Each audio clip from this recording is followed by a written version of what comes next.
এবার জিবরাইল নবীজিকে তিনটা প্রশ্ন করেছিলেন।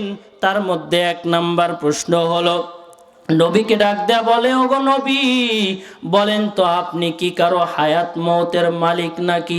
নবী আমার ডাক দেয়া বলে, জিবরাইল না না, আমি নবী কারো হায়াত মওতের মালিক না। দ্বিতীয় নাম্বারে জিজ্ঞাসা করে, আপনি কি কারো রিজিকের দায়িত্বশীল নাকি? নবী বলে, না না, আমি কারো রিজিকের দায়িত্ব প্রাপ্তশীল না।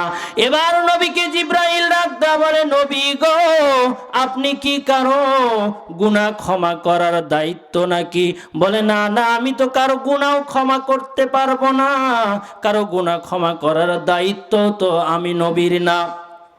এমন সময় নবীজিকে ডাক দেয়া বলে, নবী গো তাহলে শুনে নেন, জেনে নেন, আপনার উম্মত গুনাহ করার পরে পাহাড়ের উপরে উঠিয়া 40 দিন পর্যন্ত যখন কেঁদেছে, এমন সময় 41 দিনের মাথায় আমার আল্লাহর দিলে দয়া লেগেছে, দিলে ধাক্কা লেগেছে।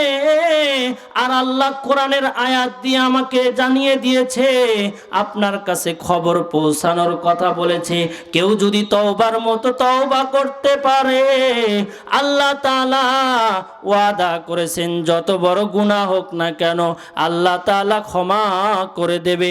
আল্লাহ কোরআনের আয়াত দিয়ে বলেছে, ইল্লা মান তাবা ওয়া আমানা ওয়া আমিলা আমালান সলিহান ফাউলাইকা ইউবাদদিলুল্লাহু সাইয়্যাতিহিম হাসানাত। জোরে বলেন আল্লাহু আকবার। আমার আল্লাহ বলেছে, নবী গো কেউ যদি তওবার মতো তওবা করতে পারে, আল্লাহ তার জীবনের সমস্ত গুনাহ মাফ করবে। জোরে বলেন সুবহানাল্লাহ। খালি গুনাহই মাফ করবে না, আমার আল্লাহ ঘোষণা দিয়ে বলেছে, ওই গুনাহকৃত জায়গার ভিতরে আমার আল্লাহ নেকি দিয়ে ভরে দেবে। জোরে বলেন সুবহানাল্লাহ। আরো জোরে বলেন সুবহানাল্লাহ। না না, হয় নাই, আরো জোরে বলতে হবে সুবহানাল্লাহ।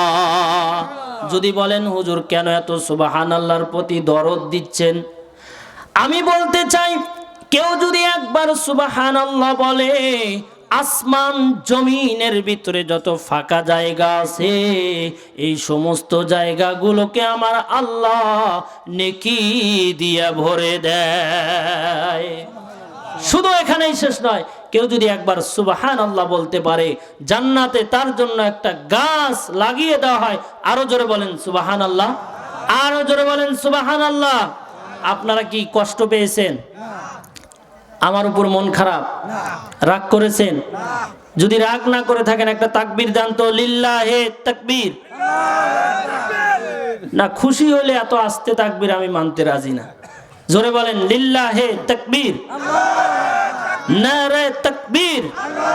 আজকের মাহফিল বলেন সফল হোক, সফল হোক। বলেন আজকের মাহফিল, আজকের মাহফিল, এই মাহফিল কিয়ামত পর্যন্ত চালু থাকুক। জোরে বলেন আমিন, আরো জোরে বলেন আমিন। আমার ভাইরা, তো যেই কথা বলতেছিলাম, যেই 5 জন নারী 5 জন মহিলার সঙ্গে জান্নাতে যাবে, তার ভিতরে 1 নাম্বার হলো মা খাদিজা। বলেন কে? মা খাদিজার সঙ্গে ওই সব নারীরাই জান্নাতে যাবে যারা দুনিয়াতে স্বামীর যখন অচল অবস্থায় থাকবে, সব সময় তো পুরুষের হাতে টাকা থাকে না, থাকে? বলেন, অনেক সময় কাজ কাম থাকে না, অনেক সময় অভাব দেখা দেয়, অনেক সময় বিপদ আপদ হয়। বলেন হয় কি হয় না?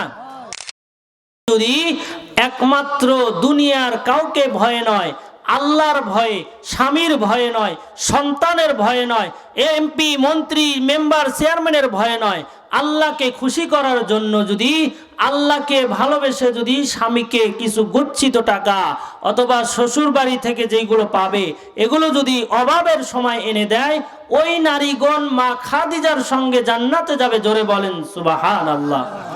যদি বলেন হুজুর কিভাবে, মা খাদিজার যত সম্পদ ছিল বলেন কার জন্য ব্যয় করেছিল?